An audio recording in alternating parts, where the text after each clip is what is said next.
नमस्कार, स्वागत है आप सभी का। मैं हूं आपके साथ शाफनी पटनायक। बुलेटिन की शुरुआत करेंगे। बिलासपुर में आज सद्भावना सम्मान कार्यक्रम का आयोजन किया गया। भारतीय राष्ट्रीय कांग्रेस कमेटी के महासचिव और कौमी तंजीम के राष्ट्रीय अध्यक्ष तारिक अनवर ने बिलासपुर में आयोजित कार्यक्रम में कहा है कि पूरे देश में वातावरण को सामान्य करने की कौमी तंजीम का उद्देश्य है। कार्यक्रम में भारत जोड़ो यात्रा के स्थायी यात्री जिन्होंने कन्याकुमारी से कश्मीर तक प्रतिदिन यात्रा की, उनका सम्मान किया गया। आज भी इस बात का उल्लेख 3,500-4,000 के आसपास किलोमीटर में अखिल भारतीय कांग्रेस कमेटी ने वहां ऑब्जर्वर बना के भेजा था। मैंने वहां देखा जाके कि ऐसी पार्टी के लोग, ऐसे लोग जिनको देश की सत्ता में चाबी दी गई है, ऐसे लोग वहां आते हैं और वो आके वहां पर जनता को भड़काते हैं। केवल भड़काने का काम करते हैं कि कांग्रेस आएगी तो ऐसा हो जाएगा, कांग्रेस आएगी तो वैसा हो जाएगा। चलो तो सारे जमाने को साथ लेकर चलो। ये कौमी तंजीम का, उसको हम कह सकते हैं कि थीम है, जो उसकी सोच है वो यही है। क्योंकि हमारा ये मानना है, और हमारा क्या पूरे देश का ये मानना है कि अगर इस मुल्क को आगे ले जाना है, इस मुल्क की समस्याओं का समाधान करना है, हमारे सामने जो बहुत सारी मुंहबाए जो चुनौतियां हैं उनका निदान करना है, तो हमारे सामने एक ही रास्ता है कि हम कदम से कदम मिलाकर, कांधे से कांधे मिलाकर चलेंगे। उसूलों को मानने से इनकार करते हैं, उनकी विचारधारा से सहमत नहीं। गांधी जी का जो कहना था, जो उनकी मूल विचारधारा थी कि सर्वधर्म। बिलासपुर में आयोजित सद्भावना सम्मेलन में भारत जोड़ो यात्रा के स्थायी यात्रियों का सम्मान किया गया। इन यात्रियों ने कन्याकुमारी से कश्मीर तक प्रतिदिन यात्रा की थी। यात्रियों ने हर खबर के साथ अपनी यात्रा के अनुभव साझा किए। सबसे बड़ा अंतर तो कर्नाटक में देखने को मिला। राहुल जी ने कहा था कि नफरत के बाजार में मोहब्बत की दुकान खोलने निकला। निश्चित तौर पे कर्नाटक की जनता ने बता दिया कि हम नफरत के इस माहौल में भी मोहब्बत की दुकान खोल रहे हैं। मैं कांति बंजारे छत्तीसगढ़ से भारत प्रजाति के रूप में कन्याकुमारी से कश्मीर तक राहुल के साथ चली। अभी आपने मेरे भाई से एक क्वेश्चन किया था कि आपने क्या ऐसा देखा कि भारत जोड़ो यात्रा में क्या आपका अनुभव रहा, तो मैं आपको बता देना चाहती हूँ कि निश्चित रूप से भारत जोड़ो यात्रा एक ऐसा ऐतिहासिक यात्रा था जो अपने आप में गौरवपूर्ण था। और हम लोग जब राहुल गांधी जी के साथ जब चलते थे तो 25 किलोमीटर चलना आसान नहीं होता है, लेकिन भारतीय जनता पार्टी वाले लोग बहुत सारा क्वेश्चन करते थे, बहुत सवाल उठाते थे। मैं तो आपके इस चैनल के माध्यम से बोलना चाहूंगी कि कम से कम मंच में आए और पैदल चल के बताए 10 किलोमीटर ही चल ले। हमारे राहुल गांधी जी 25 किलोमीटर चलते थे, उसके साथ हम लोग भी चलते थे और सारे लोग चलते थे। और राहुल गांधी जी के साथ चाहे एक मौसम ऐसा आया, गर्मी का मौसम आया, ठंड का मौसम आया, बरसात का मौसम आया, चाहे कोई भी मौसम है, चारों मौसम ने हमारी भारत जोड़ो यात्रा का स्वागत किया है, जिसका आज प्रतिफल देखने को मिल रहा है कि कर्नाटक में निश्चित रूप से कर्नाटक की जनता ने बता दी है। और आने वाले समय में छत्तीसगढ़ में भी हम लोग पूर्ण बहुमत से हमारी सरकार बनेगी और आने वाले 2024 में हमारे राहुल गांधी जी को जिस मुकाम में हम देखना चाहते हैं उस मुकाम में देखेंगे। में क्या बात अच्छी लगी थी? मैं सुश्री रत्ना पैंकरा, भारत जोड़ो यात्री। कहाँ से शामिल हुई थी आप? मैं कन्याकुमारी से 7 सितंबर से। वैसे कहाँ से हैं? वैसे कहाँ से हैं? मैं छत्तीसगढ़ जशपुर जिला। अच्छा, जशपुर। हाँ, बताएं।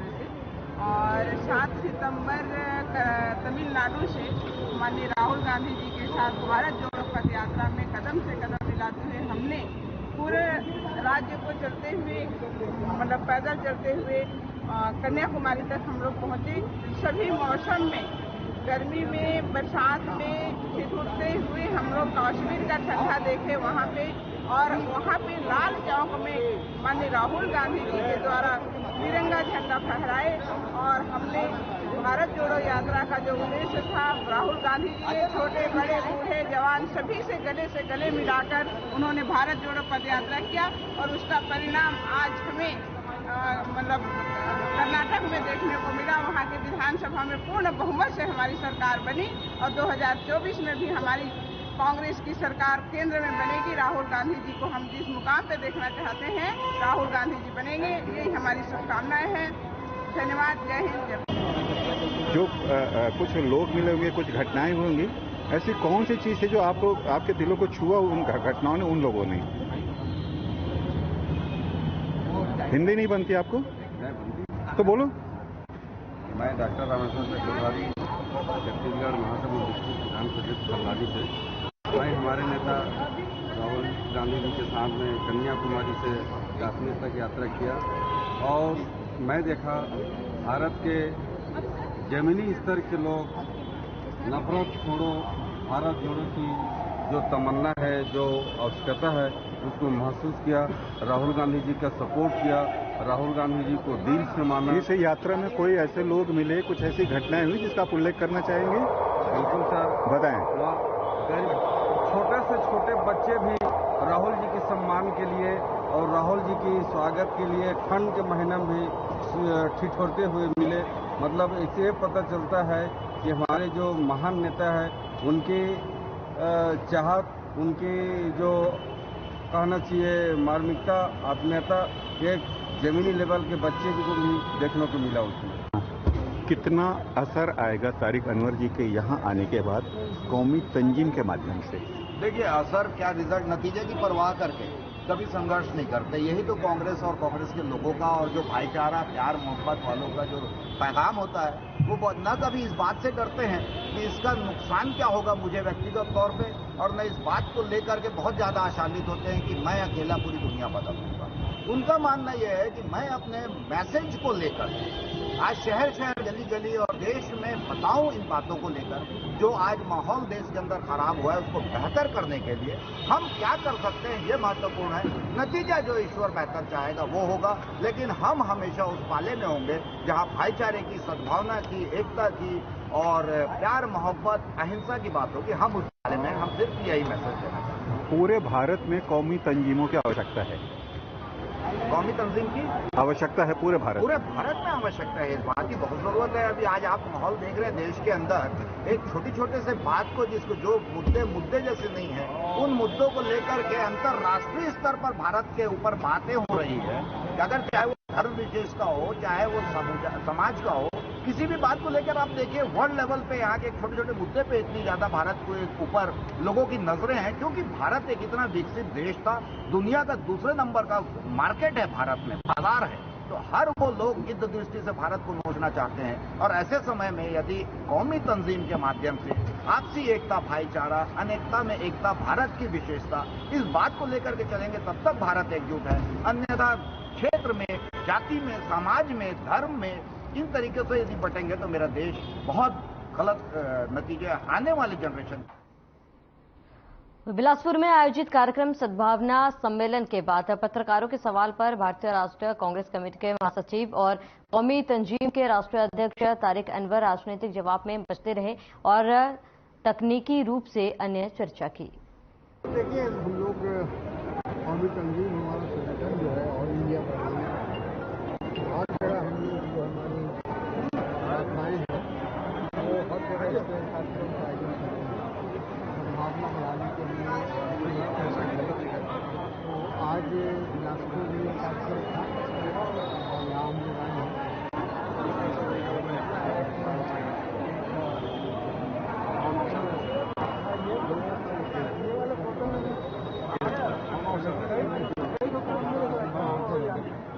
से बात है आज हमारा सरकार की करने की बात नहीं है, क्या आधार है कि सरकार का कार्यकाल बहुत अच्छा रहा। 5 साल डेवलपमेंट का काम हुआ है, विकास का काम, वही हमारा मुद्दा हो। सत्ता संगठन को लेकर, तालमेल को लेकर लगातार सवाल उठता रहा है। छत्तीसगढ़ में कांग्रेस में किस तरीके से तालमेल बेहतर बनाया जाएगा ताकि 2023 के संगठन प्रयास जारी है। हमारी जो जनता की तैयारी है वो लगातार समझ रहे हैं, उनका प्रयास रहेगा कि तमाम संगठनों को एकजुट होकर आने वाले चुनाव के लिए काम विभिन्न नेताओं पर अमरजीत चावला को नोटिस दिया था आपने, क्या हुआ अभी तक? वहीं छत्तीसगढ़ प्रदेश कांग्रेस कमेटी के महामंत्री अमरजीत चावला ने सद्भावना सम्मेलन में कहा कि कांग्रेस राहुल गांधी की विचारधारा के साथ आगे बढ़ रही है। राहुल गांधी की विचारधारा है नफरत छोड़ भारत जोड़ो। इसी विचारधारा के साथ आने वाले समय में कांग्रेस पूरे देश में निश्चित ही जीत हासिल करेगी। 11 कैसे 2 से 11 नहीं होते, 1 और 1 11 होते हैं। तो हमारी विचारधारा और राहुल जी का नफरत छोड़ो भारत जोड़ो की विचारधारा, ये 2 पवित्र विचारधारा, जो प्यार की विचारधारा है, जो हिंदुस्तान की असली विचारधारा, इस विचारधारा को लेकर हम आगे बढ़ेंगे तो निश्चित तौर पे जो हमारी गंगा जमुना संस्कृति है उसका प्यार और आशीर्वाद मिलेगा और हम 1 और 1 11 होंगे। और वो जो 543 वाला सबसे पवित्र लोकतंत्र का मंदिर है, वहां पर निश्चित तौर पर राहुल जी के नेतृत्व में कांग्रेस की सरकार है।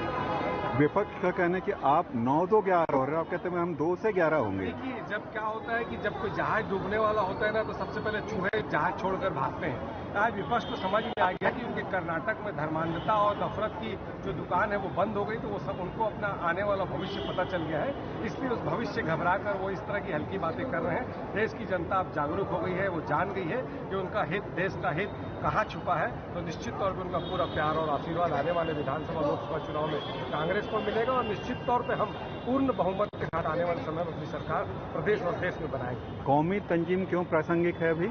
क्योंकि आज के दौर में जो नफरत की राजनीति करके भाई से भाई को लड़ाने का प्रयास किया जा रहा है, ऐसे समय में सद्भावना और सामाजिक एकता बहुत जरूरी है।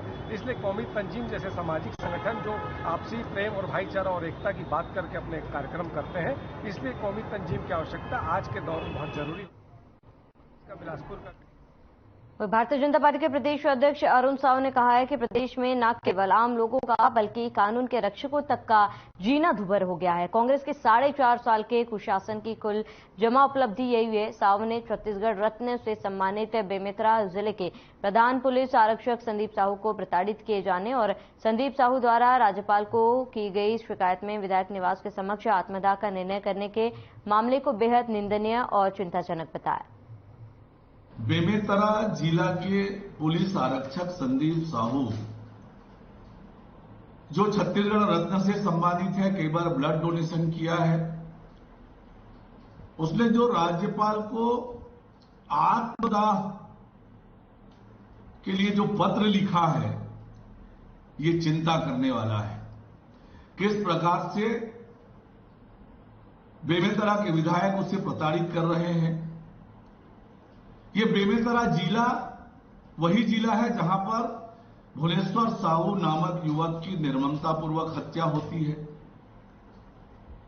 और कांग्रेस के नेता किस प्रकार से थप्पड़ मारने का काम, धमकाने का काम लगातार कर रहे हैं। राहुल गांधी जी ने तेली समाज के, हमारे देश के प्रधानमंत्री माननीय नरेंद्र मोदी जी के खिलाफ अपमानजनक शब्द का उपयोग किया। तो क्या कांग्रेस पार्टी इस प्रकार से लगातार तेली समाज को अपमानित करने का कोई एजेंडा बना के काम कर रही है? ये लोग जानना चाहते हैं कि आखिर तेली समाज के साथ इस प्रकार की घटनाएं क्यों हो रही है। सुकमा के अटल सदन में प्रदेश अध्यक्ष केदार कश्यप ने प्रेस कॉन्फ्रेंस कर प्रदेश सरकार पर जमकर हमला बोला। केदार कश्यप ने आरोप लगाया कि कांग्रेस सरकारी जमीन को फर्जी तरीके से पट्टा बनाकर बेच रही है। इसी के साथ उन्होंने मंत्री कवासी लखमा पर आरोप लगाते हुए कहा है कि झीरम घाटी में नक्सल अटैक हुआ था, अभी किसी भी तरह जांच नहीं की जा रही है। कार्रवाई अभी तक हुई है और उसमें यहाँ के मंत्री कवासी लखमा का हाथ है। उसी तरीके से मंत्री जी के इशारे पर यहां पर गुप्त टेंडर लगाए जाते हैं, गोपनीय टेंडर लगाए जाते हैं और अपने चहेते ठेकेदारों को उस कार्य को आवंटित किया जाता है। और उससे भी बड़ी बात यह है कि टेंडर अभी प्रक्रिया में नहीं है, उसके पहले ही कवासी लखमा जी को शायद आगामी भविष्य का भान हो गया है। इसके कारण से वो उन कार्यों का भूमि पूजन कर देते हैं, क्योंकि उन्हें मालूम है कि ये उनकी अंतिम पारी है। इसके पश्चात वो इस क्षेत्र का प्रतिनिधित्व करने वाले नहीं है। अब जनता उनको देख चुकी है। भारतीय जनता पार्टी के समर्थित जो भी पंचायत है, उन पर पंचायतों के साथ में भेदभाव किया जा रहा है, वहां पर कोई कार्य नहीं किया जा रहा है और जो कार्य हुए हैं उनका निर्माण कार्य को भी पैसा नहीं दिया जा रहा है। और हमारे छत्तीसगढ़ के आबकारी कवासी लखमाजी के साथ में उसके फोटो की वायरल हुई है और वो कांग्रेस का एक कार्यकर्ता है। ऐसे कार्य आज कांग्रेस की सरकार में हो रहे हैं। उसी तरीके से कवासी लखमाजी और पूरी सरकार यहां पर जीरम के 10वीं बरसी के अवसर यहां पूरी सरकार आई है, लेकिन हम लोगों ने देखा कि किस तरीके से हंसी ठिठोली के साथ में उस कार्यक्रम में उनके नेता भाग लिए और किस तरीके से कवासी लखमा ने कहा कि बरसी के अवसर पर वो सैकड़ों बकरा भात यहां पर सुअर भात यहां खिला चुके हैं। छबिन कर्मा जो कि कर्मा परिवार के हैं, सहित महल कर्मा के सुपुत्र हैं, उनकी मांग है कि जल्द से जल्द कवासी लखमा का नार्को टेस्ट किया जाए। लेकिन सरकार आखिर किस बात से डर रही है, किस कारण से कवासी लखमा का नार्को टेस्ट नहीं हो पा रहा है? क्यों शहीदों के को सम्मान नहीं मिल पा रहा है? क्यों शहीदों को न्याय नहीं मिल पा रहा है? यही वो मुख्यमंत्री थे, यही उनके नेता थे जो जगह जगह पर कहते थे कि हमारे पास तो सारे एविडेंस मौजूद है, सारे साक्ष्य मौजूद है।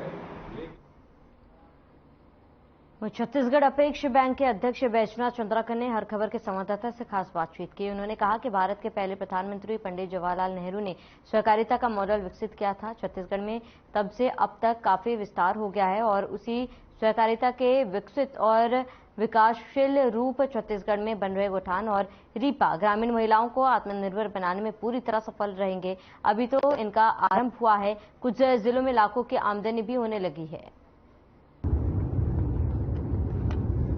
15 साल में उन्होंने जो स्वामी आत्मानंद जी स्कूल हम लोगों ने प्रारंभ किया है, जिसके माध्यम से गरीब व्यक्ति का अगर बच्चा योग्य है तो उसको अंग्रेजी माध्यम, हिंदी माध्यम, न केवल हमने स्कूल खोला है बल्कि कॉलेज भी प्रारंभ किया है।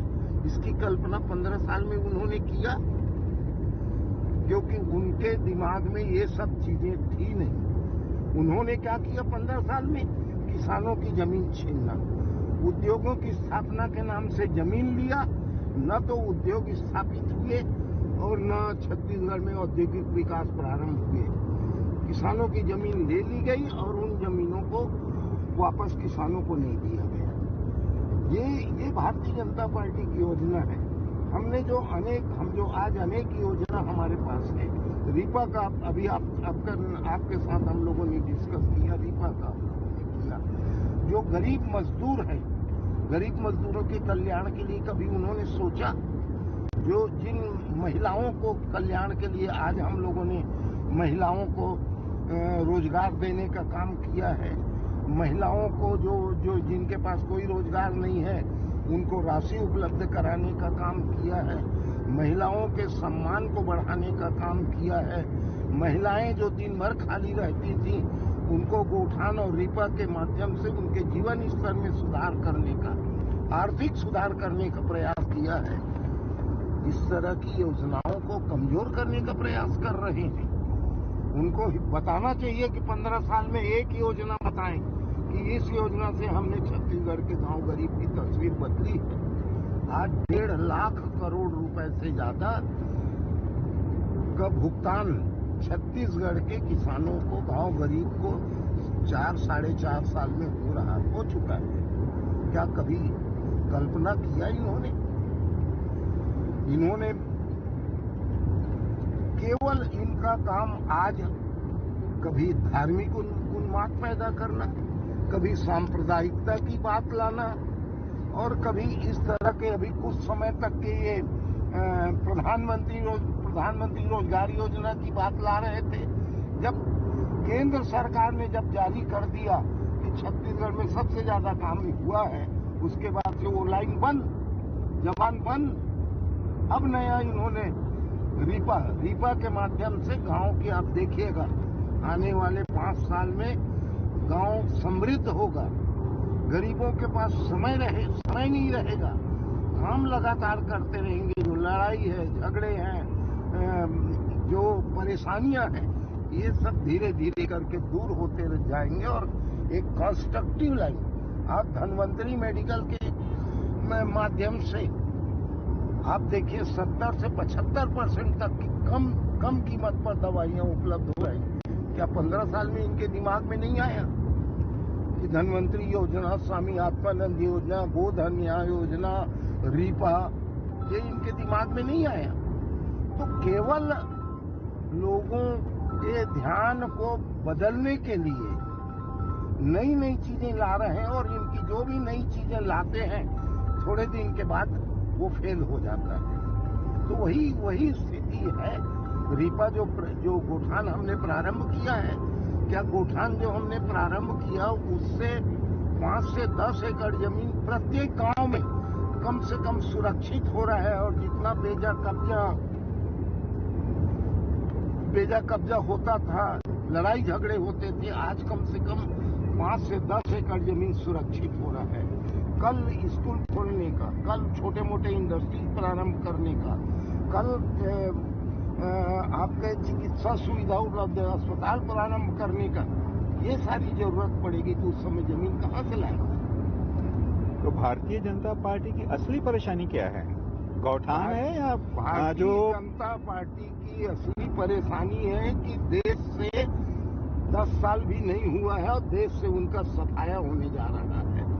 जिस तरह से हिमाचल में आपने देखा कि इनका क्या हाल हो गया है, जिस तरह से अभी कर्नाटक में आपने देखा कि इनका क्या हाल हो चुका है, मध्य प्रदेश, छत्तीसगढ़, राजस्थान और तेलंगाना में होने वाला है। तो इससे बचने के लिए 10 साल का समय, चाहे वो केंद्र सरकार हो, चाहे भारतीय जनता पार्टी की 15 साल का सरकार हो, ये अपनी नाकामी को छुपाने के लिए और जो जन आक्रोश पैदा हो रहा है, और राहुल गांधी जी ने जो कन्याकुमारी से कश्मीर तक जो पद यात्रा किया, उस पद यात्रा के माध्यम से भाईचारे और शांति का संदेश जो उन्होंने दिया, महात्मा गांधी जी यही तो चाहते थे ना कि शांति का संदेश जन जन तक पहुंचाएं, लड़ाई झगड़े न हों, मिलजुल करके काम करें। ये वातावरण राहुल गांधी जी ने बनाने का काम किया और उसका परिणाम आप देख रहे हो। आप देखिए 2023 और 24 भारतीय जनता पार्टी की आखिरी दिन होगा, आखिरी वर्ष होगा। गौठान चलबो पोल खोलबो, ये भारतीय जनता पार्टी का अभियान चल रहा है छत्तीसगढ़ में। गौठान चलबो पोल खोलबो, पहले ये बताएं कि 15 साल में उन्होंने गोठान की कोई कल्पना किया? 15 साल में गोबर का किस तरह से उपयोग किया जा सकता है, ये कल्पना उन्होंने किया? 15 साल में गोमूत्र का किस तरह से प्रदेश में उपयोग किया जा सकता है, ये कल्पना उन्होंने की? छत्तीसगढ़ सरकार ने गौठानों का पूरा स्वरूप बदल के अब उसको रीपा कर दिया है। रीपा सहकारिता का एक सूक्ष्म और बेहतरीन उदाहरण है। भारतीय जनता पार्टी समझ नहीं पा रही। 15 साल में भारतीय जनता पार्टी अगर समझ लेती तो छत्तीसगढ़ का कायाकल्प हो गया रहता। समझ उनको बहुत है, लेकिन निगेटिव समझ है भारतीय जनता पार्टी को।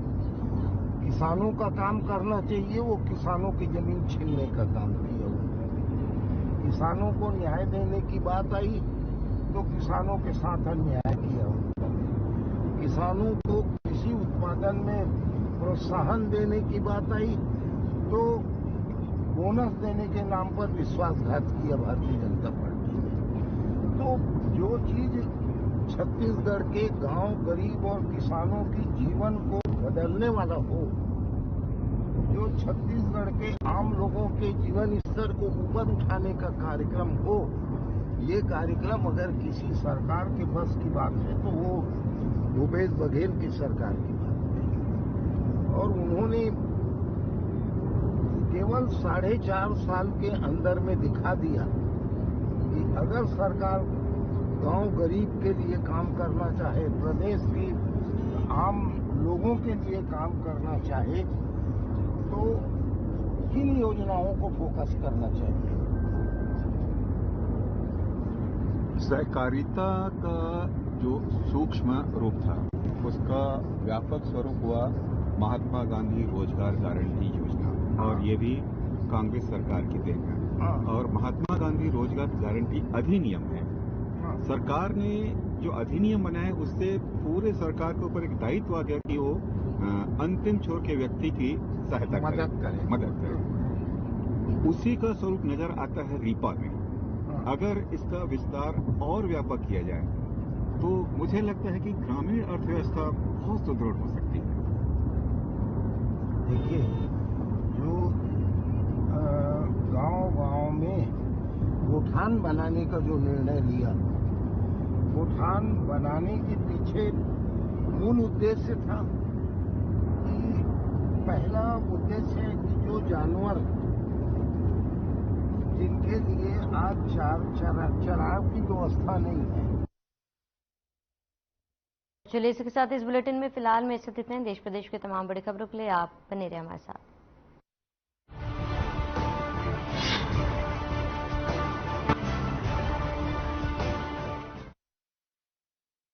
Really fast.